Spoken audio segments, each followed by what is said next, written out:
Assalamualaikum warahmatullahi wabarakatuh, Mitra Kominfo dimanapun Anda berada. Senang sekali saya Mila Atiki bisa menjumpai Anda dalam program Kabar Gorontalo Sepekan. Program ini kami hadirkan khusus untuk Anda sebagai media informasi pemerintah Provinsi Gorontalo. Ketua BPK RI terpikat dengan keindahan wisata Hiu Paus Gorontalo. Bulog Gorontalo didorong terus serap beras lokal. Mes Haji Gorontalo jadi alternatif tempat karantina pasien COVID-19. Wagub Idris monitoring penyaluran benih jagung di Botu Moito. Wagub Idris tinjau pusat isolasi COVID-19 di Boalemo.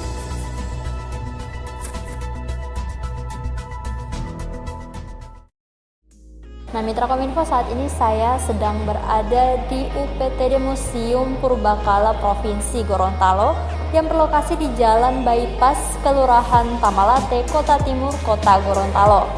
Saat ini UPTD Museum Provinsi Gorontalo sedang menyelenggarakan kegiatan belajar bersama di museum dan lomba olahraga tradisional dalam rangka memeriahkan Hari Purbakala Nasional yang ke-108. Museum ini merupakan satu-satunya museum yang menyimpan berbagai peninggalan sejarah di Provinsi Gorontalo, mulai dari foto-foto masa penjajahan, alat dapur kuno, dan senjata tradisional.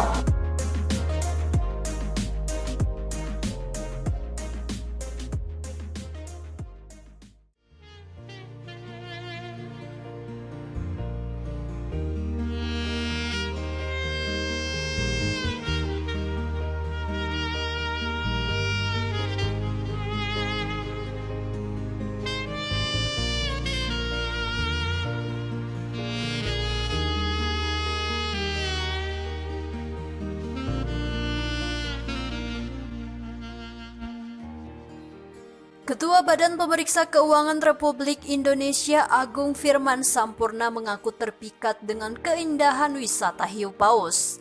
Hal ini diungkapkannya usai melihat langsung 6 ekor hiu paus di Desa Botu Barani, Kecamatan Kabilabone, Bone Bolango pada Sabtu 12 Juni 2021. Jarak hiu paus yang hanya puluhan meter dari bibir pantai membuat wisata itu terasa mudah dan aman.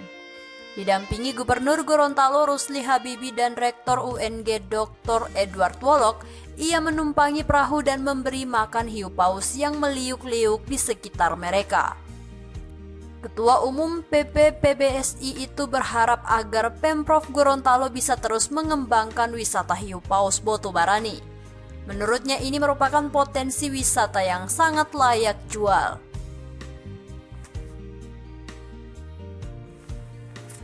Tadi sudah saya sampaikan bahwa ini pengalaman yang sangat luar biasa. Ini adalah spesies yang sangat langka. Bukan hanya langka, itu tidak mudah dia bisa dijumpai dan berinteraksi dengan manusia. Oleh karena ini merupakan satu karya luar biasa yang dijaga. Dan bagi saya ini merupakan potensi wisata yang sangat layak dijual dan layak dikembangkan.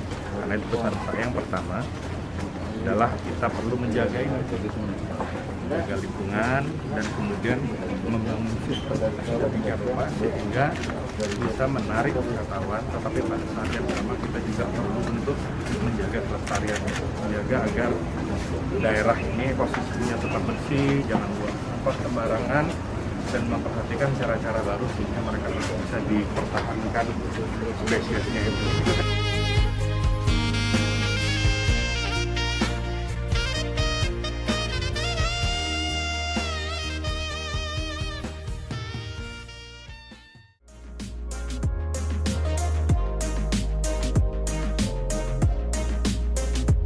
Sejak dibuka untuk umum pada tahun 2015, UPTD Museum Provinsi Gorontalo memiliki 467 koleksi peninggalan sejarah.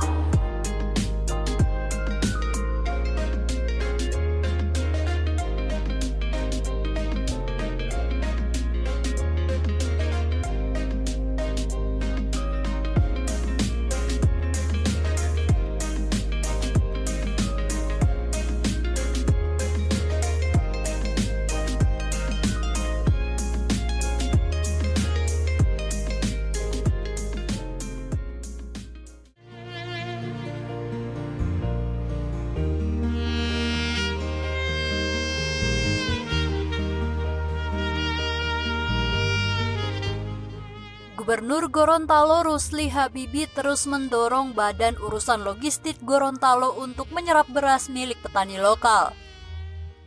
Serapan dari Bulog sangat penting untuk menjaga harga tetap stabil dan hasil panen bisa laku terjual. Salah satu bentuk komitmen tersebut yakni dengan mengajak Bulog untuk meninjau langsung hasil produksi beras di Gilingan Kuntum Mekar di Desa Moutong, Kecamatan Tilongkabila, Kabupaten Bone Bolango pada Minggu 13 Juni 2021. Gilingan yang menghasilkan beras premium itu baru sekitar 2 minggu lalu diresmikan dan didanai oleh Pemprov Gorontalo. Gilingan padi modern seharga Rp368 juta itu disebut-sebut menjadi yang terbaik di Gorontalo. Mesin dilengkapi dengan husker, polisher, separator, elevator, dan motor penggerak dengan kapasitas 1148,78 kg per jam. Kualitas beras premium yang dihasilkan maka Bulog diharapkan bisa membelinya. Direncanakan dalam 2 pekan ke depan Bulog akan membeli beras sebanyak 10 ton. Pemerintah kabupaten kota juga diminta memperbaiki kualitas gilingan petani agar beras semakin baik. Ibu dan Bulog serta stafnya melihat gilingan padi yang berlokasi di Desa Moutong, Bone Bolango, yang coba kita bantu untuk menghasilkan beras premium yang disyaratkan oleh pemerintah melalui Bulog agar menyerap beras dari masyarakat. Tapi karena selama ini standar yang dihasilkan beras masyarakat itu oleh petani Gorontalo sudah memenuhi syarat.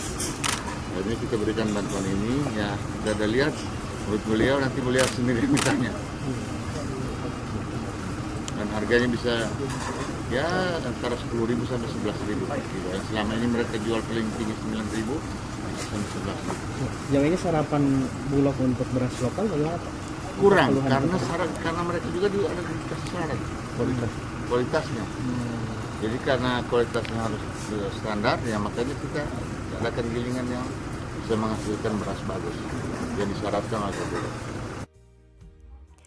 Di tempat yang sama, pimpinan cabang Bulog Munafri Syamsuddin mengaku serapan beras petani lokal masih rendah. Hal itu disebabkan kualitas beras masih banyak yang berada di level medium dan belum sampai ke level premium. Harga beli beras Bulog bervariasi. Untuk beras medium komersil dengan butiran 20% dihargai Rp9.000 sampai dengan Rp9.200. Jika kualitas beras premium dibanderol seharga Rp10.000 sampai Rp10.500.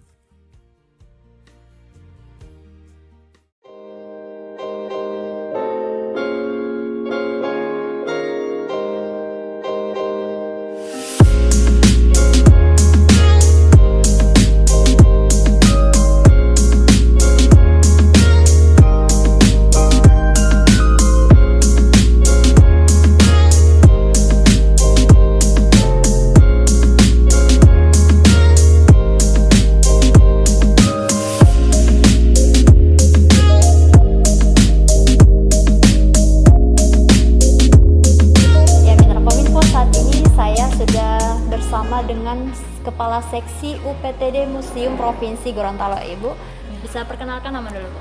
Ya, saya Winarni Adam Duda MPD. Saat ini saya sebagai Kepala Seksi Layanan Teknis pada UPTD Museum Purbakala. Ya, Bu, saya bisa bertanya-tanya ini ya dengan foto-foto yang ada di belakang ini. Mungkin Ibu bisa jelaskan sedikit untuk mitra Kominfo yang ada di rumah. Baik, saya akan menjelaskan beberapa gambar yang ada di museum. Ini ada koleksi tentang gambar kediaman asisten residen 1910. Jadi ini kita bisa jumpai adalah di rumah dinas Bapak Gubernur sekarang. Oh, yang di depan Taruna sekarang? Iya. Kemudian kita lihat di atasnya ada gambar kantor pos dan telegram di Gorontalo. Ini kondisinya pada tahun 1930, jadi sudah jauh berbeda dengan kondisi yang ada sekarang. Kemudian di sebelahnya ada gambar jalan alun-alun kota Gorontalo. Ini kondisinya pada tahun 1927. Kalau sekarang itu kita namakan dengan Taruna Remaja. Taruna Remaja ya. Jadi ini kondisinya pada tahun 1927. Jadi memang dari tahun 1927 itu alun-alun sudah jadi tempat pusat aktivitas masyarakat ya, Bu? Ya. Ya, Mitra Kominfo, sebelum kita lanjutkan lagi untuk menelusuri beberapa peninggalan sejarah yang ada di UPTD Museum Purbakala Provinsi Gorontalo, kita saksikan dulu cuplikan informasi berikut ini. Mari.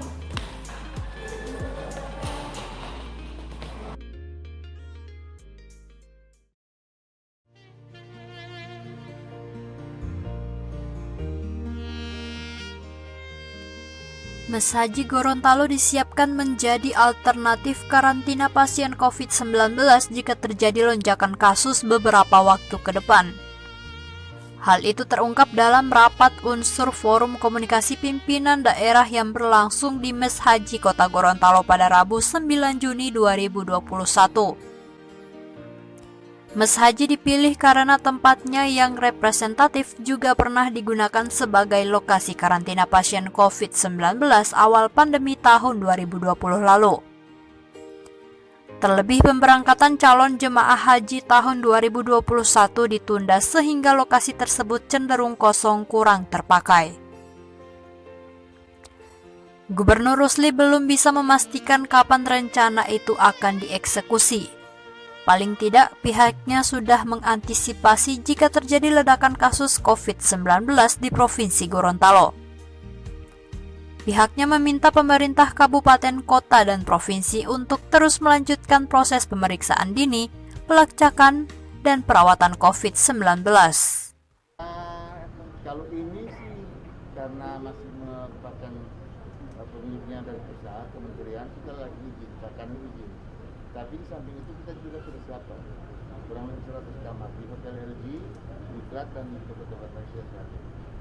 Jika ada yang, dan saya sudah bikin surat resmi ke kabupaten kota, tidak ada lagi namanya karantina.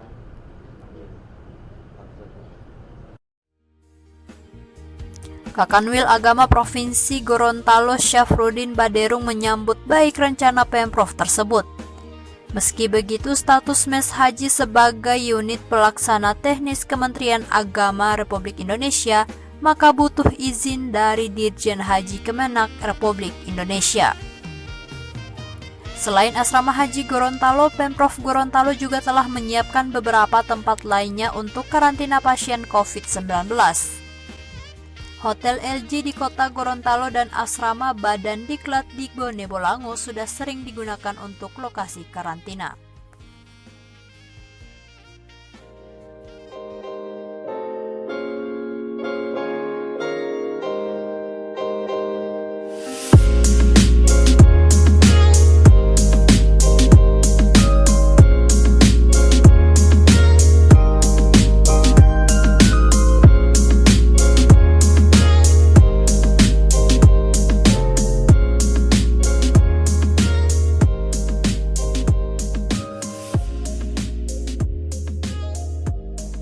Ya, Mitra Kominfo, seperti janji saya tadi, kita masih akan menelusuri berbagai peninggalan sejarah yang ada di museum ini. Dan masih juga bersama dengan Ibu Winarni yang akan menemani kita beberapa menit. Oke, di belakang ini ada bendera merah putih. Sejarah bendera merah putih, Bu, bisa jelaskan sedikit, Bu? Ya, jadi bendera ini adalah bendera yang pertama kali dikibarkan pada saat Gorontalo sudah berpisah dengan Sulawesi Utara. Ya, jadi pada tahun 2001. Nah, kemudian bendera ini, bendera merah putih ini diserahkan oleh Bapak Gubernur kita, Bapak Rusli Habibie, itu pada tanggal 17 Agustus 2016 diserahkan ke museum. Ya, UPTD Museum. Ini kira-kira lebarnya berapa, Bu, ya? Ya, jadi bendera ini mempunyai ukuran panjang 300 cm dan lebar 200 cm. Dan untuk panjang kotak sendiri itu panjangnya 55 cm dan lebarnya 44 cm. Jadi ini bendera pertama yang dikibarkan di Provinsi Gorontalo pada saat pertama kali Provinsi Gorontalo diresmikan. Ya. berpisah dari Sulawesi Utara. Ya. 2021.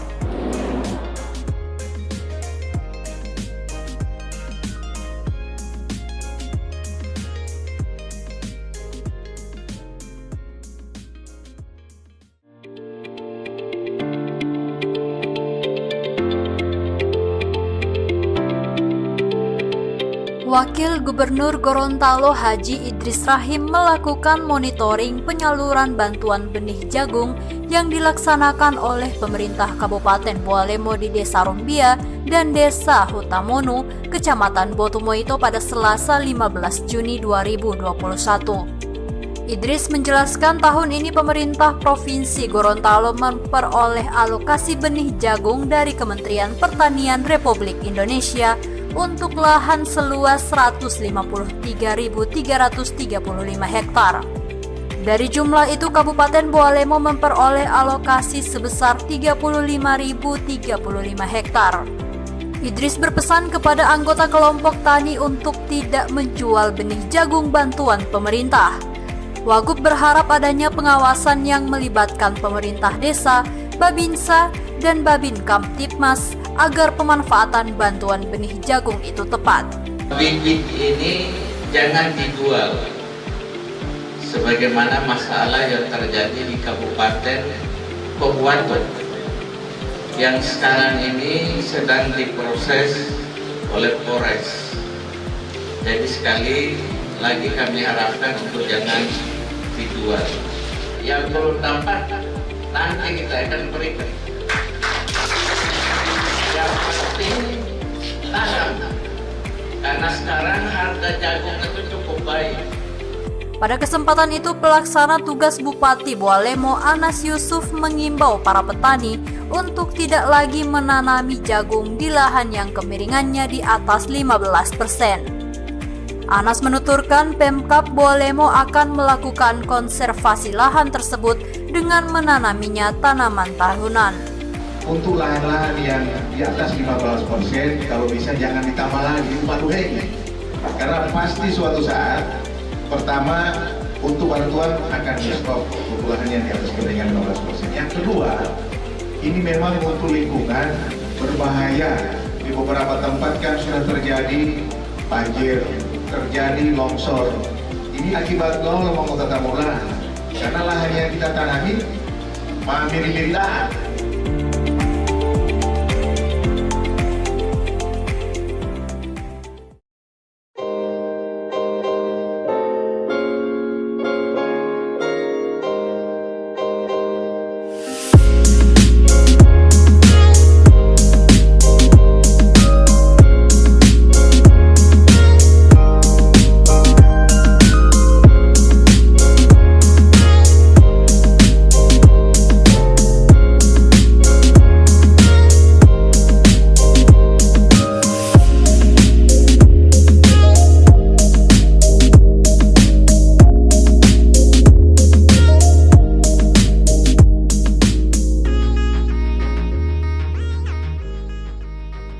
Ya, Mitra Kominfo, tidak terasa sudah beberapa menit kami menemani aktivitas Anda pada hari ini. Dan sebelum mengakhiri jumpa kita pada hari ini, mungkin dari Ibu Winarni ada yang ingin disampaikan kepada Mitra Kominfo di luar sana?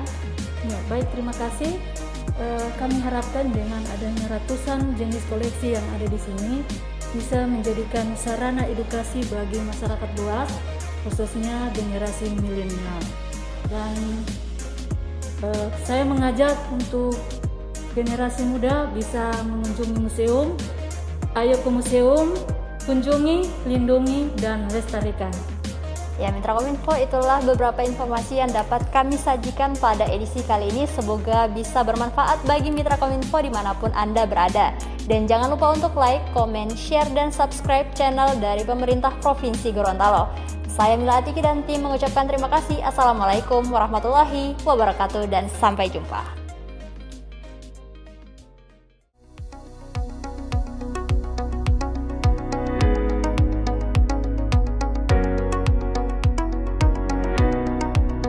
Wakil Gubernur Gorontalo Haji Idris Rahim meninjau Rumah Sakit Iwan Boking sebagai lokasi isolasi terpusat COVID-19 untuk wilayah timur Kabupaten Bualemo di Desa Tangkobu, Kecamatan Paguyaman pada Selasa 15 Juni 2021.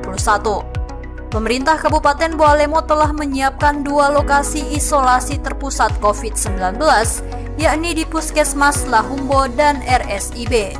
Idris berharap penanganan COVID-19 khususnya di Kabupaten Bualemo dapat lebih diintensifkan dengan melakukan 3T, yaitu testing, tracking, dan treatment.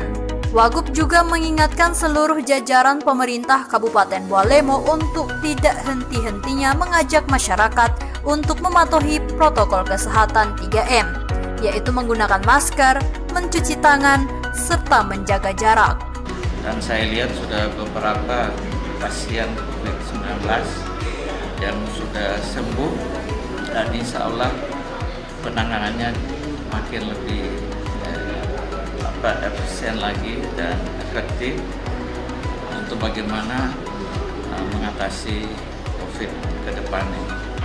RSIB Bualemo memiliki kapasitas ruang isolasi COVID-19 yang bisa menampung 10 pasien.